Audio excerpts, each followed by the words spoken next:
Hi, this is Leslie Hildula with the Small Business Development Center. I run the retail program there, and here we are today talking with Carmen. Carmen is the owner of BeanStalk. And first of all, I want to congratulate Carmen. You just won an award Thank you. for the second year in a row. Yes. So tell us about the award you just won. We won Best of Portland last year, Best of Portland, Best Children's Store in Portland, and this year we were runner-up. So we're very excited to be voted and mentioned in that position. Congratulations. Thank you. And what's fun about that too is Best Children's Store, not Best Retail Children's Store. So it's I think it recognizes the really great work you've done here. Thank you so much. Yeah, I mean that was always our vision, was to make the store look new, not look like used. Right, like your grandma's attic or something. No, It's beautiful. And we'll take a tour in just a minute. Okay. But let's start with how you got started. Yeah, I was actually a naturopath for 15 years with a private practice, and had my first child, and it just wasn't working in my schedule very well, and I felt a lot of stress based on the responsibility of patient care. So I loved the business part. I absolutely love my patients, but the business part is what fueled me to look at like what other business could I do. And I love working with families and children, and I just started looking around, and I'm a huge proponent of sustainability and recycling. And when I found children's resale as a business, people actually had that as their job and what they did. That was like an aha moment. And so I looked at a lot of children's stores. I volunteered at a resale store and had a vision of what I wanted to do here. And I worked a full year and a half doing the homework on the marketing, just how it rides in the market, what locations might be good. And I drew up exactly what I wanted it to look like, how I wanted it to make people feel. And I signed up for this lease and worked that. It took about 4 months actually to secure the lease here. And I've not looked back since. That's I terrific. love And it. what year was this? I opened it, that was 2011, but I opened the store in 2012. Yeah. I remember when you opened up, because I think we got to know each other because of the retail program pretty soon after that. And there was a lot of children's resale stores in this eastern Portland area. So why do you think you have thrived? In fact, not only has this store thrived, but you've opened up a second store that is also doing well. Yes. So why do you think you've done so well, given that there was a fair amount of competition? There's a fair amount. There still are, and they're great. And we try to be really supportive and collaborative and still all work together and share that. We're not competitive that way. I don't know, maybe it's partly I'm very competitive. Two, I love a good challenge. I really had a vision of how I wanted it to look. I wanted it to look like new, so wooden hangers and really well organized. So people come in and they don't get tired doing the work finding things. And I love business so much that it's something I'm always reading about and looking into and what makes a good business. And the other thing is you have to know really what you're good at and where you need to hire out. And bringing in people that have those skills that can do those pieces for you. So there's two things there I want to touch on. One is how lovely your store looks, and maybe our cameraman Sean can do a little bit of looking around at how well things are laid out, like the shoe section. How cute that is, and how easy it is to shop. And then back there you can see other fixtures that are also very well organized. So no matter if you're coming to get little girl shoes or little boy shoes, boots down there, they're easy to find and very attractive. It makes me want to have a kid again, just so I can shop here. Yeah, we feel that way too. I know. And then back there was a book section. Yeah, and we a have toy books section. and toys and gear. Yeah, and you'll notice too when you're looking at the images of the store how everything is lovely vertical to the bottom, ceiling to floor. It's colorful and well organized and attractive. And I learned that actually from one of your. So with SBDC, all the different instructors that came with the programs, I'm not remembering her name right now, and I'm usually really good with names. Linda Cahan, I bet. Linda. Yes. Yeah, because I honestly, when I opened this, I had no experience in retail. I mean, I'd worked in a chocolate store in college, and I'd worked in restaurants and grocery stores, but I didn't really have any fashion retail experience at all. But learning from those instructors, and she talked about all these different levels and all these different textures and the story you need to tell.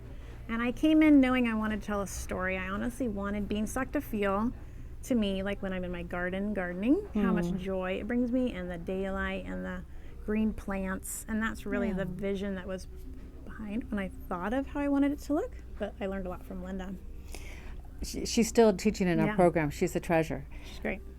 your location also has been wonderful. It's next to fantastic. Whole Foods Yes, Market. yes. I tell your story a lot because that seems to me ideal, is that you have a collaborative store next to you that brings your target market past your door every day. Absolutely. It's an anchor store to have a grocery store next door. Yeah, and not just anyone either. It's in Northeast Fremont on 15th and Fremont in the Sabin Alameda neighborhood. And we're right next to Whole Foods, and then there's a whole little shopping area here. So there's the library, Starbucks, UPS, the pizza store, a bank, a bird shop. And then our second store is in Montevilla, and that's a lovely neighborhood in southeast Portland on the east side of Mount Tabor. So again, folks can do many things there. There's lots of restaurants, there's a theater, there's coffee shops, there's other retail shops there. And how did you know that you were ready to open a second store? We just were getting so much stuff was coming in, and people kept asking us, actually, like, where are you going to open? Can you open our neighborhood? I wish you'd open in our neighborhood. And my good friend who's a lawyer, I give him a lot of credit. He actually found both these locations. He was like, you should check out this one. And I took his advice on both these spots as the two great spots to open in. One of the things that I'm sure you had to do with the second store, but you had already started doing well with this store, was delegating. I've always been impressed by your ability to delegate to staff. Well, that's again a piece that I think is so important in a business owner. As a business owner and owning my own private practice before, I felt like, well, I can see the patient, I can answer the phone, I can do the billing. But that actually isn't the best way to go, because now I'm doing the $10 an hour job when I need to be the doctor doing this job and hiring out for that. So I took the mistakes I made in my prior business and learned, like, hey, I actually don't know anything about building a website. Why am I working so hard to try to build my website when I actually hire somebody that's really good at it? Or, I can do my own bookkeeping and I can balance all that stuff, but I'm spending 60 hours a week doing bookkeeping versus working on my business in a different way. I actually need to hire out for that. So that really quickly, I learned, one, I needed staff quickly. I needed really good staff to train the staff, but then I needed all these other pieces. Right. Or you won't make it as a business owner if you are doing all the parts. That's just the bottom line. You have to hire out for stuff. You get too tired, it's not sustainable. Yeah, and you can't do a good job at it because you're doing a lot of things versus hiring out. You were mentioning earlier that you actually have followed up on some of the advice that we've been talking about in the classes in the retail program, which is the role of marketing and getting onto media, onto television, which you don't have to pay for. There's marketing you have to pay a lot for, and then there's stuff that's free. And not enough people take advantage of what you've done. Could you share a little bit about that? Well, part of it is I hired a marketing team in Portland. Their business name is A-Word Smith. I can't remember where I learned them from, but it was through a contact through SBDC. They had hired somebody. See, again, the SBDC provided so many resources for where I've landed. So I hired a team that they go out and pitch all these things for me, and they are able to get different positions, be it free editorials or television or different things like that, and then we write up what we want to pitch and what we want to do, and we go for that. So give us an example of a TV pitch you made. So we've been on KGW8, The Today Show, when the folks were hosting that for a few years in a row. So we have maybe 8 to 10 or 12 shows there. They've come here and filmed us many times. We've gone on live onto their set, which I didn't realize was live, so I was a little like... We've done a lot of editorial writing, so my marketing team does a lot of editing of the articles that we write or that I write. We collaborate on the idea, I write it, they help me edit, we come up with pictures, and we get those into the paper or in magazines or different things like that. And I see your newsletter, I read that. Yeah. Even though I don't have a kid that fits your store anymore, I still like reading your newsletter. It's and we well done. love that because it isn't just about us. We try to always bring in other things from the city or events or businesses just to keep the community and invite people to explore outside their community into other communities. And so I'm a theater major, so for me to be in front of a camera or on a stage or in front of a group of people, I kind of like that. Yeah. So was doing this media work easy for you? No. I mean, it makes me really nervous. I get really, just my heart gets pounded. But this isn't as bad, but the TV one, because it's live. I always thought they were going to record it and edit it before. but it's live. Sometimes it's delayed, so I definitely get nervous. They help prep you, but you don't know what the commentators are going to actually ask. And it's more, they actually do more of the talking, thank goodness. But no, I'm always nervous, always. So that phrase you used when you were telling me about it was, you stepped outside your comfort zone. Yes. And I think as a business owner, that's where you're pushing yourself. You have to take risks. You have to go where maybe you don't want to go. And you have to step outside your comfort zone just to get those opportunities and to try it out. And you won't know unless you try. So that's... So this is Leslie Hildula with the Small Business Development Center talking to Carmen Ripley about her wonderful store chain, small chain called BeanStalk. And she went through our retail program, which we offer in the fall and the spring.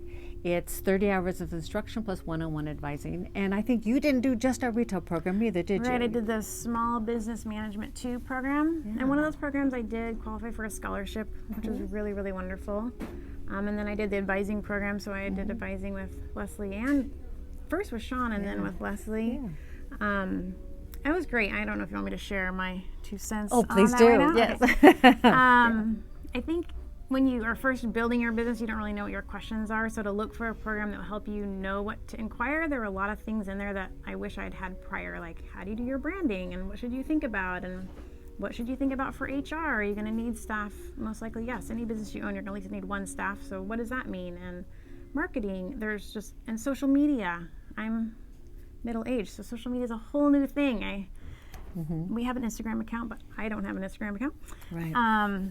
That's a big piece. The younger generation loves it and uses it, so you have to be on your toes with that. And so each week had a different theme and a different speaker, and those folks are a wealth of knowledge. So I learned a lot from them. Sometimes they would, if you worked with them a certain amount of hours and you did your work, they would meet you. That's true. As a free service. Yeah. Then later I did learn sometimes you could just hire them and they would do the work for you. That was the best. So that was really, really, really helpful. And the other really great thing is you meet other business owners doing exactly what you're doing and having the same struggles.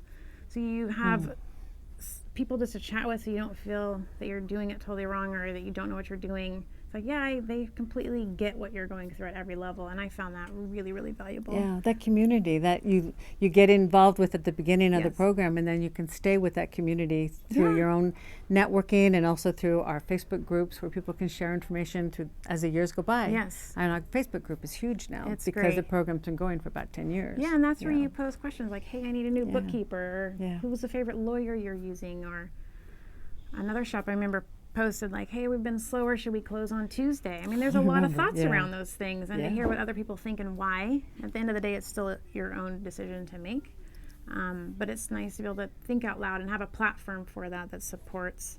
The other one piece that I really found helpful that I do a lot of is I just ask a lot of questions. There's never too many people or too many questions you can ask to inquire about anything and everything you need. And when you're opening your own business, you have to be comfortable asking a lot of questions. There's a lot of people out there. They have lots of great information. You shouldn't be reinventing the wheel. And a lot of them are willing to share information. And to me, that's just golden. Yeah, that's good advice. Yeah. So is there any other advice you can think to somebody who might be watching this video and is thinking, I might like to do something like that too? I do. I could talk forever. One thing is in the beginning when maybe finances are tighter, just choose the best you can with the money that you have, knowing later when there's more money around you will be able to make changes on things. So don't feel like that what you're getting is what you're going to have forever. Pay yourself out of the gate something. Doesn't matter if your salary, if you're paying yourself $100, but do not leave out what you need to pay yourself to function. That's really, really important. And then you need to hire people to help you in the things you aren't an expert in so that you can work on the business and not always be stuck in the business in order to grow.